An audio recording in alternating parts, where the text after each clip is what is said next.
Before we get into the video, guys, I have a new Discord server. The link to join this will be in the description. We will be able to talk about different stuff with college basketball and do Q&As, and I'll announce my videos and stuff like that. So make sure you click the link to join the Discord server. Let's get into the video. March has arrived, and it's time to score big on the nonstop action with MyBookie. MyBookie is the best place for you to cash in on the insane buzzer beaters, huge upsets, and white-knuckle finishes. They offer live betting on every game, bracket challenges, national championship futures, and more. You can bet on almost anything, including the Democratic nomination, the presidential election, even the name of the next pope. As you can see right here, you can vote for Donald Trump or Bernie Sanders. You can bet on them. MyBookie caters to all players. Whether you research each matchup or you fill out your bracket based on the mascots, MyBookie has something for you. Join now and start winning today. Visit mybookie.ag up in the search bar and use promo code SuperCeltic24 for a 50% deposit bonus. That is promo code SUPER. Sup guys, it's Alex here, and welcome to the March 10th edition of the Bracketology Update. Man, I am so excited. We are only 5 days away from Selection Sunday, and I cannot wait for this tournament. I am going to be super pumped for it. As you can see, I am doing Jerry Palm's Bracketology today with CBS. Joe Lenardi hasn't done a new one today, and I mean, nothing's really changed since yesterday when I did his. So I thought I'd switch it up here and go with the CBS one. I haven't done that one since I think March 5th was either March 5th or 6th was the last time I did Jerry Palm's. And he's had some stuff change, and so we are going to take a look at it here. As you can see, I'll kind of go ahead and do the bubble update first, since that's how Jerry Palm kind of does his little setup. Up here in the Midwest, we do have Wichita State and Richmond playing in the first 4 games, and then UCLA and Rutgers. I think that's kind of cheesing a little bit with Rutgers in last 4 in. I think they'll be safely in as like even a 9 or 10 seed. 10 seed at the lowest probably. I'd say a 9 seed is pretty safe. But taking a look at his bubble, we do have Rutgers, UCLA, Richmond, and Wichita State as the last 4 in. Then the first 4 out are Texas, Texas Tech, Mississippi State, and NC State. I think in my Big 12 tournament bracket video, I talked about how Texas and Texas Tech are facing off in the second round, I think is what it is. They're like the 8 and 9 matchup right there. I think whoever loses that matchup will end up missing out on the tournament, so that's going to be high stakes for them. I think whoever wins is going to be in, and whoever loses is out, so it's a win and in sort of game. I think that Texas Tech will probably end up winning that one. I think that's who I picked in the Big 12 tournament bracket video yesterday. But that's just kind of a look at the first 4 in, or the last 4 in and the first 4 out. But taking a look at the actual bracket itself, up here we have Kansas as the 1 seed, and I will be seeing both the Sweet 16 and Elite 8 in Indianapolis, and so I am super excited to watch those games. And as a Kentucky fan, I really hope Kentucky will be in here, and this could be a great setup for the actual bracket itself and to see the Sweet 16 in there. We have Kansas as the 1, Creighton as the 2, Duke as the 3, and then Kentucky as a 4. Joe Lenardi has Kentucky as a 2 seed. Jerry Palm has Kentucky as a 4 seed. I'll split the difference and say they're probably a high-end 3 in my opinion. And then just kind of taking a look around, we have East Tennessee State as a 12, which I think is pretty low for them. They did win their conference automatic bid last night, which I mean was pretty much a given. I think they could potentially be a 10 seed in the tournament. We'll kind of see what happens with that. Illinois is up to a 6 here. I think they're like a 7 or 8 in Joe Lenardi's bracketology. Wisconsin's a 5. Then taking a look at the East Regional, we do have Dayton as the 1 seed. As long as they went out in their A10 tournament, they should end up staying with that 1 seed. Then Wright State got upset as the 1 seed in their conference tournament, and so now Northern Kentucky is the favorite to win that tournament. They are in as the 16. Then taking a look, we have Villanova as the 2, then Michigan State as the 3, Louisville as a 4, and then we have Cincinnati in as the 11. I'm assuming they're the American automatic qualifier, but we'll kind of see what happens with that. But then Jerry Palm has USC as a 7. Joe Lenardi, I think, has them as like a 9 or a 10 right now. I think 7's a bit high for that program, but we'll kind of see what happens with that being ranked above Colorado. Then taking a look at the South Regional, we have Baylor over here.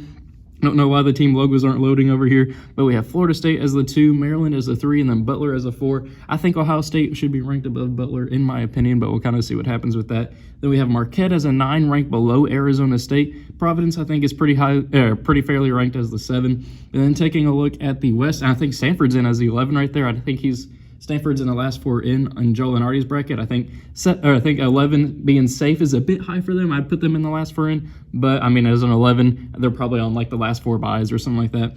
Then in the West Regional, we have Gonzaga as the 1, then San Diego State as the 2, Seton Hall as the 3, and then Oregon as the 4. Then the biggest problem I have with this region right here is Iowa as a 7.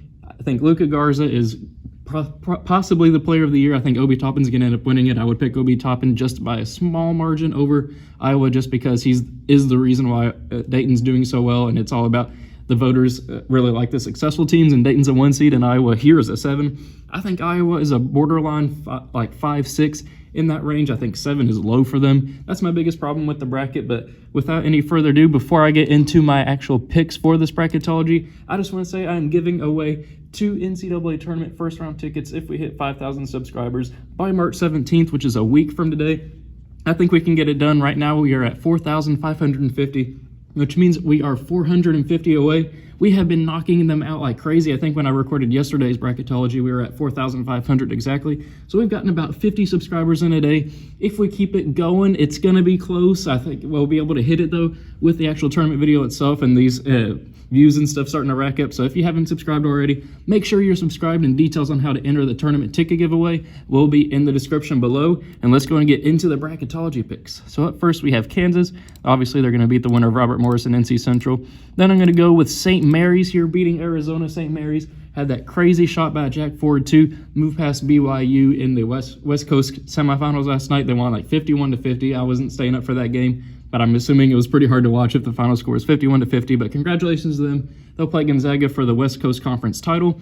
Then we have Wisconsin here losing to East Tennessee State. You guys know I really love East Tennessee State. This is more of a love for East Tennessee State than a knock against Wisconsin. Wisconsin has been a really good team. They've won 8 games in a row, but I just really like East Tennessee to pull off the upset here. I think East Tennessee is a potential Sweet 16 team, depending on the matchups. I think they get the victory here over Wisconsin. Though Wisconsin, I have been looking at their resume a little bit more in depth, because a lot of you guys in the comment section have been roasting me for not picking Wisconsin just because of that Final Four game against 2015. I will say I do not like Wisconsin because of that, but I'm not holding it against them here. None of these players played for them, and just because they beat Kentucky way back when in 2015 doesn't mean I'm going to hold that against them in the brackets. It just depends on all these teams this year.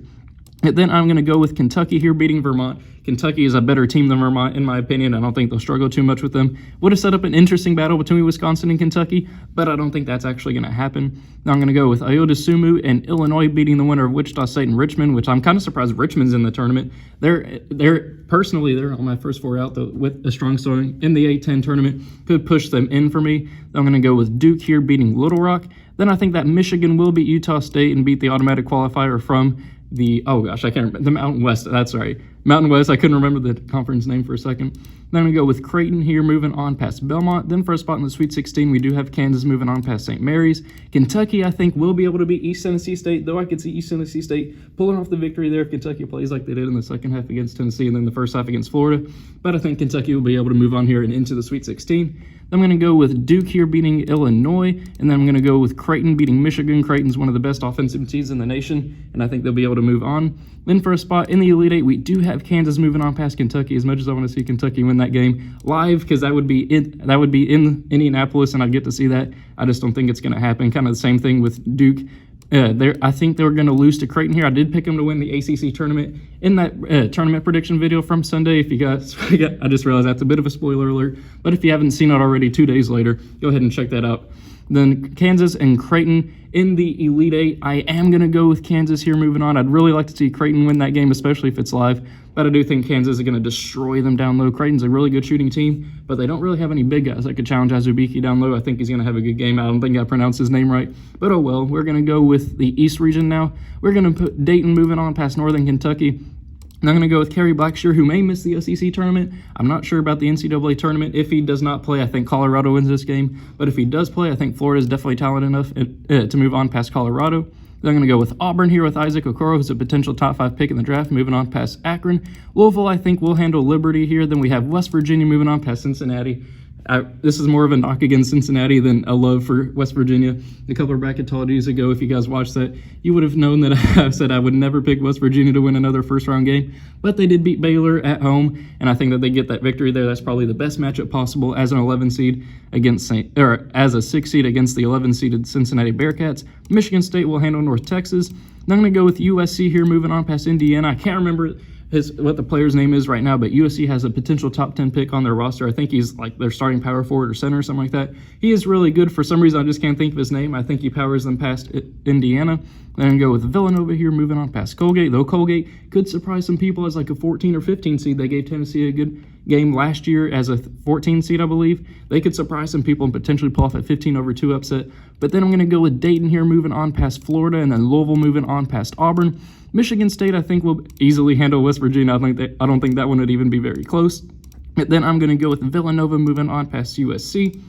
And then we're going to have Dayton with Obi Toppin move on past Louisville, and then Michigan State with Cassius Winston. I think we'll beat Villanova right here, which sets up Dayton versus Michigan State. Two of my teams, normally I would put them in the national championship game in Joel and Artie's bracketologies, but here they meet in the Elite Eight. It's all about the matchups. It's all about the bracket matchups. As I say, with every single bracketology that I do, that's why, like, you could have two potential Final Four teams, two teams you think deserve to be in the Final Four, but if they're in the same region, one of them won't make the Final Four. But I'm going to go with Michigan State here, moving on with Cassius Winston. They were the number one team in the preseason for a reason. I'm going to have a 3 seed move on past Dayton. I think that the depth of that team will be able to help them move on past Obi Toppin and Dayton. Then if we go over here to the South Regional, we have Baylor as the 1 seed. They will be able to beat Winthrop. I don't think they'll struggle too much there. Then we're going to have Marcus Howard and Marquette move on past Arizona State. Ohio State, I think, will beat Yale. I don't think they'll struggle too much with that. I forgot to mention, they just announced today that Yale will be the automatic bid from the Ivy League. They're not even going to hold that conference tournament because of a certain virus going around. I don't want to say the name of it just because I'm going to get demonetized if I do because of YouTube's algorithm or something like that right now. But then Butler, I think, is going to get upset by Bradley. Why not go with an upset here? Arch Madness happened to where Bradley got the automatic bid as like I want to say like a 6 seed or 4 seed, something like that from the MVC. They are moving on here to the second round. Then I'm going to go with Tony Bennett and Virginia moving on.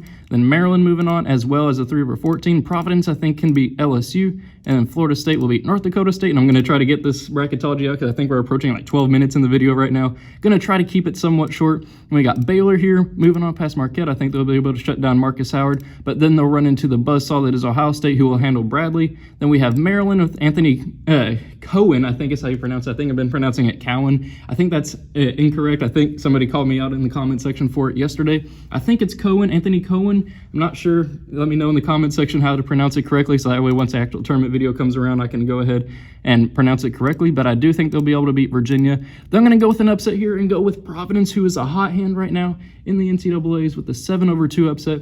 I think they can get the job done. That's not a knock against Florida State, but there has to be an upset somewhere. I think they get the 7/2 there. I'm going to go with Ohio State as the 5/1 beating Baylor. And then I'm also going to go with Providence moving on here as the 7 seed to the Elite 8. But then Ohio State, I am going to put in the Final Four. I think Providence's Cinderella run is going to come to an end there. And Ohio State as a 5 seed is now in the Final Four. Then if we take a look at the West Regional, we will have Gonzaga move on past Prairie View, A&M, and Siena.